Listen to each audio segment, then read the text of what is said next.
Right, good afternoon, good evening, good morning, champions, and welcome back to our first video on the channel. My name's Jonathan, and I've been playing World of Warcraft now for about 16 years, on and off.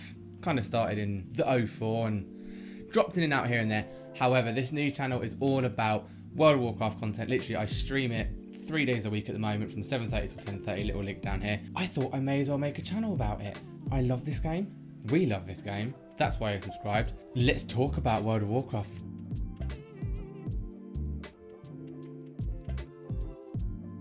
So today's video is on our first ever guide, shall we say, and this is a class I've been playing for years and years and years on end. I've always mained this near enough. I've jumped in and out of different classes, but Fury Warrior has basically been the be-all end-all for me, and I just find it so fun, and it hasn't changed a lot over the years. It's been pretty consistent, obviously compared to things like Classic, but it's been such a fun, just engaging and active class to play, and you can, to be fair, actually sit back and once you know your hand movement, you're good to go. But this is such a fun class, and I thought I'd make a guide about it and kind of talk about why I choose what I've chosen to do with Fury Warrior. There's multiple ways you can play it. There's things that are better than others, and there's ways that I like to play it, and that's what I'm going to talk about. These guides are going to be about why I do what I do. So we're going to break this up into segments of kind of like strengths and weaknesses, talents, rotation, and then we'll be doing a separate video on gearing, trinkets, gems, all of that jazz. That's going to be a separate one because this one could be quite long. So first off, why would you want to play a Fury Warrior? What is the good thing about playing a Fury Warrior?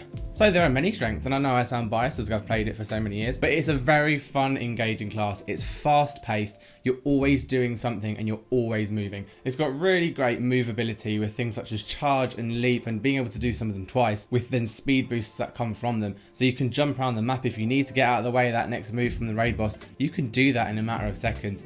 And it's just such a fun class. There's really clear cleaving abilities and multi-target damage, from the ability to whirlwind to stacking up abilities that allow you to hit multiple targets at once. It's got a pretty relatively low number of hotkeys that you need to actually get the rotation going. It's nothing like Demon Hunter with 2 buttons, but there's a solid number of buttons, so you're not overwhelmed with about 30 buttons, and although it's a fast-paced class, it's a good starter class for people. It's got some really solid defenses, such as Enraged, Regeneration, Ignore Pain, and Spell Reflection. And all of these can kind of get you out of those sticky situations when the healer's busy actually helping and doing their job, and you're been hit by something that you shouldn't have been hit by. Quickly shove that on there. You'll be safe. You'll be fine. It's got some solid group buffs. I know Battle Shout isn't the biggest buff in the entire world, but it's a nice one. It's good to have there, especially if you've got other melee classes. It's a nice thing to have in your raid group or in your dungeon group. And lastly, it's got some damn good mogs. Some of them hideous. There's some good ones out there. There's some good mogs out there. Just look. But onto the weaknesses, there are some downsides of playing Fury Warrior. There's always going to be ups and downs, and one of those big downsides is the fast-paced nature of it. It's a very fast rotation, and you can't have any downtime. It's one of those ABCs of always be casting. You should never have a spell being missed or not cast, because it's going to severely damage your overall DPS. And if you are someone who likes to focus on your DPS and keep it high, you have to ensure that every hit is hitting. You need to make sure that you're not missing out on buttons, and you need to make sure you're in range, and that's a big one, because as soon as you miss that range, you're going to be dropping on DPS for that. Because of that fast nature of the class, it can be harder for newer players to kind of keep up with it, because you are literally, I do this a lot because this is the hand I do to do the buttons, but you're always there. You're literally just going for it the entire time. So it can be harder for newer players to catch up and keep up with this rotation. However, if you're leveling it from 0 to 60, then you're going to get used to it, and it's going to kind of just form a part of your muscle memory in your hand, and you go. So up next, we're going to be talking about stat priority, and this one's quite a simple one. It's a warrior and it's a melee class, and it's kind of a given. It's kind of been this for a long time though, although there was a few changes here and there. However, obviously you want to be stacking up your strength as high as possible, especially now. I started maining Fury Warrior back in Legion, and back then you didn't actually have to worry about your weapon strength, but now obviously you do, and you did have to in BFA as well. You start off with your strength, your haste again. Haste is about speed. You want to be getting those spells out as fast as possible, and the higher haste you have, the quicker it's going to be. And that kind of equals out on an equal level with critical strike, which helps get your crits as high as humanly possible. You want to be seeing tons of those yellow numbers just bouncing up, flicking, saying you've hit 1,000, 3,000, 4,000, left, right and centre. And then that's closely followed by mastery and versatility. But always, at all times, these don't actually matter. This is obviously your priority when you're leveling, your priority kind of at endgame, but you always want to be simming your character. If you're not already a sim person, down below there's a link to their website, and you can literally just chuck your character name in and it will find it, and it will tell you what's going to be best for you, and you can download a thing called Pawn. This add-on will help prioritize your loot that you pick up in game by a percentage of how useful it's going to be to you, and that is honestly the best way you can do it.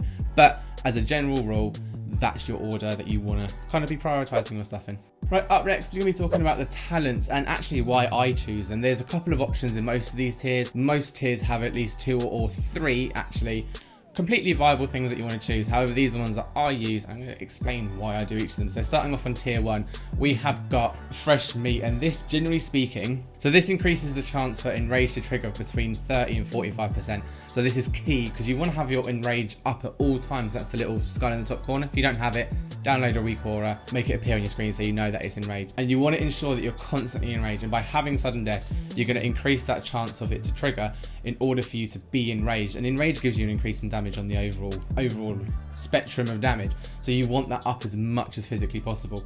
And by having sudden death in your first tier, you're going to get that. In tier 2, you kind of got 2 options. One of them is going to be the priority, and I'm sure you'll know why. And that is double time. Double time allows you to have a second use of charge. And that, honestly, it means if you're in Mythic Plus, if you're in normal dungeon, even if you're world leveling and in raids, you can be jumping between targets, especially if it's a 2-boss raid boss. You can jump between the 2 of them in a matter of seconds because you have that double charge. It then lowers the overall cooldown from 20 seconds to 17. And I know it's not a big jump of 3 seconds, but that 3 seconds honestly makes such a difference, especially when there could be something changing in the game and you need to really quickly just charge over to someone else. So in tier 3, we have the 3 options of Massacre, Frenzy and Onslaught, and 2 of these viable, mainly Massacre and Frenzy. However, personally, I've gone for Massacre. I find this a lot better, and this is the reason why I chose fresh meat in the first one, because Massacre allows you to trigger that execute at 35 rather than at 20. And although sudden death kind of boosts that for a random proc, Massacre is a constant. You will always be able to, as soon as you hit 35% on that boss or that target, you'll be able to start executing it, and execute really boosts up your overall DPS, and really kind of that final 20%, you can chunk it down as quickly as possible. And that's why I find this one of the best talents to use in tier 3. Frenzy is great, but however, it does put a buff on there, and when you jump from target to target, that buff does reset. If you think about that compared to Massacre, in Massacre, you might be in a multi-target situation, and if all those targets are below 35%, then you can at least use execute on every single target without there being a reset in anything that you're doing. Next up, we have got tier 4, and on these we have 2 options of Bounding Strike and Warpaint. Personally, I use Bounding Strike. I know Warpaint, so Warpaint gives you a 10% reduction in damage while you're enraged, which, to be fair, is very, very viable, and you should use that because you're going to help out your healers. You're going to be taking 10% less overall damage while you're enraged, and as long as you've got that first talent in there, then you're going to be enraged like 90% of the time. However, Bounding Strike does give you that leap. It gives you that, reduces the cooldown by 15 seconds and gives you a 70% boost in speed for 3 seconds. And I've always found in places such as Mythic Plus and in raids that the ability to really quickly speed up what I'm doing massively helps. I don't use a mouse when I play. I'm just a keyboard, and then I click where I need to. Personally, I find it so much easier to really quickly heroic leap somewhere, and then if it's just off by a couple centimeters, at least I can boost myself with that 70% movement increase in that last like 3 seconds. However, if you want to help your healer, then Warpaint is possibly the way you want to go. Like I said, because you're going to have that constant enrage upkeep, then it's going to mean that you are overall having 10% less damage, and it's going to keep your gear in check, it's going to keep your healers in check, and you're going to take overall less damage. But I'm going to use Bounding Strike because I like speed, I like being able to move fast. Okay, over in tier 5, we've got Throttling Berserker and Cruelty. And in this one, I choose Cruelty because Cruelty gives you, another damage increase. And when you're doing a warrior, you really want to be increasing your damage as much as physically possible because you're a warrior. You're fighting. You're an angry fury warrior. You should be doing as much damage as humanly possible. Cruelty works on your Raging Blow, and it helps increase it by 20% more damage while you're enraged. So once again, because you have that first tier 1 choice, you've gone down to this one, and because you should be enraged as much as possible, you're now getting an additional 20% damage per out. And not only does it do that, it has a 30% chance of like resetting the cooldown, because after 2 charges it has got its cooldown. And again, this is very viable. It means you can be pumping out as quickly as possible. You're putting out as much damage, and again, like I said at the start of the video, ABC, you will always be casting with this because that chance for it to refresh its cooldown means out of nowhere you could suddenly just get it back and be able to smash out 2 charges. And again, if you're enraged, have that 20% increase in damage. Next up, we've got tier 6, and in here we've got kind of 2 options. You've got your Blade Storm and your Dragon Roar. Personally, this one actually can go down to your personal choice. I prefer Dragon Roar because I don't like the fact that Blade Storm stops you from doing other things while it's running. Both of them are AoE ones, and then both of them are viable, especially when it comes to things such as Mythic Plus when you're trying to do multiple mobs in one go. Like I said, both work well. However, personally for Blade Storm, I don't like the cut it does on the animation, and it kind of keeps it feels like it goes on for too long. Whereas Dragon Roar is an instant, it arcs out its damage, you get that increase in that triple increase in crit. I find it easier and nicer to use on a personal level. Again, go with either one, go with whatever you find is putting out most damage. Do some testing with all of these talents. That's all it's about, is testing out and see what one works for you and one is putting most out damage for you. Again, with Blade Storm, you would want to use it only when there are 3+ targets. If there's less targets, it's going to do less overall damage, and that's where Dragon Roar comes in. Depending on how you're running your dungeons or how you're running raiding, generally speaking, Dragon Roar is going to win in most cases, and there's going to be less chances for you to use Blade Storm in these scenarios because those targets won't last long enough, especially in Mythic Plus. Those targets aren't lasting a long period of time. So personally, I feel it's not beneficial, and some targets will drop down in health so quick that the benefits of Blade Storm outweigh that from Dragon Roar. Next, we've got tier 7, and here we have got Anger Management and Siege Breaker. And again, these are both very viable. I personally run Siege Breaker because I like the interaction that it has with Enrage and with the rotation. We'll go into that in a bit. And I just like the interaction that it has with all of it. Siege Breaker adds a kind of like a debuff to your targets in the area, and it allows you to do 15% more damage for at least 10 seconds on these targets.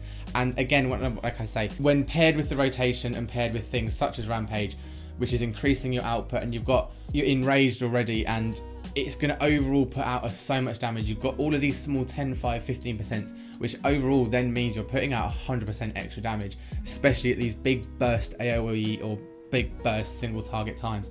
You can put out as much damage as physically possible, and Siege Breaker just helps boost it up a little bit. Anger Management is very useful as well. This is more useful if you're pairing it with Blade Storm in the previous tier, because it helps sync up the rotation between the three of them. It just helps smooth it out and keeps it kind of flowing. Up next, we have got our rotations. Let's quickly go over this one because it's quite a simple rotation. It doesn't often change. So first off the bat, you want to make sure you're always casting Rampage, because Rampage gives you that Enrage to ensure that you're putting out high damage. You can only do this at above 90 rage. However, as soon as you hit 90, you want to be casting it straight away. You do not want it to be capping out at 100, because if it caps out at 100, then that usually means you're not casting it quick enough, and there's more rage that's going through that's being unused, because that cap is 100. So you want to make sure you're hitting that as soon as it appears. As soon as you get those little red scratch marks on the side, cast Rampage and make sure it's out on at least 91 rage. Next up, you've got Recklessness, which will often trigger you to have enough rage to do Rampage. And Recklessness you want to be casting pretty much whenever it's on off cooldown, and just make sure you're pumping out as quickly as possible. You can then sync this with the next one, which is going to be our Siege Breaker, which you can either cast during Enrage, during a Recklessness time span, when you're enraged, or just in between the two of them. If you have your Recklessness about to just reset and you also have a Siege Breaker, wait for your Recklessness and then cast a Siege Breaker afterwards. Next up, you've got Execute. As soon as you're at that 20%, or if you've used the right talents, you're at 35%, make sure you're casting that one first in your priority list. Up next, you then have got Bloodthirst, and this will help trigger your Enrage, followed by Raging Blow at 2 charges. Smash them out as quickly as possible. Back to your Bloodthirst. Do a Dragon Roar during your Enrage to get out the maximum amount of damage as possible. Chuck another Raging Blow in, and then you've got Whirlwind for your filler. And also remember, when you're in AoE situations, Whirlwind has that 2-stack buff, so as long as you're Whirlwinding once, you can do 2 casts of a spell, and that will put that damage onto up to 4 targets within the area. That's your rotation. It's as simple as that, and you just keep pumping that through. If you're doing an opener, what you're going to want to do is charge and do Recklessness at the same time because they're off the cooldown, and then go straight into it with your Rampage. Execute if it's suddenly triggered because you have sudden death, or if you have all your other spells in the priority list, such as Siege Breaker, Bloodthirst and Raging Blow, and get all of those out as quickly as possible. And whenever you need that burst, pump those out. Make sure you do leave your Whirlwind to last, because that is used as the filler. So if you're doing a single target, make sure everything else is gone and then you're Whirlwinding to kind of just make up the slack. But always remember, ABC, always be casting. Always, just do it. Otherwise you're gonna going to look bad, and then you're going to get hated by the raid leader. So that's our video. I filmed this. I think it's like a half-an-hour video now, so I'm going to have to cut this down a lot. But that is our video. Like I said, our next one, we're going to be looking at covenants, we're going to be looking at gearing, and we're going to be looking further into details about the intricacies of a Fury Warrior. There aren't tons of intricacies, but it's a really fun class, and I love talking about Fury Warriors because it's like my favourite class, and that's why this video is so long, even though I didn't mean it to be. But if you've enjoyed this, if you didn't agree with anything I said, please do chuck it down below. Let's discuss Fury Warrior. I'm not, like I said, I'm not the best player. I've been playing on and off for 16 years. I love this game. I like talking about this class. I play it all the time. I stream it. Come and join us, twitch.tv/oldschoolJRL. I've also got a second channel where I talk about Twitch advice and Twitch support. Go check that out as well. That's down in the link below. See you next time for the in-depth gear and covenant and soulbind video, and that's coming out soon. So take care. See you soon. Make sure you like, comment, and subscribe. Bye-bye.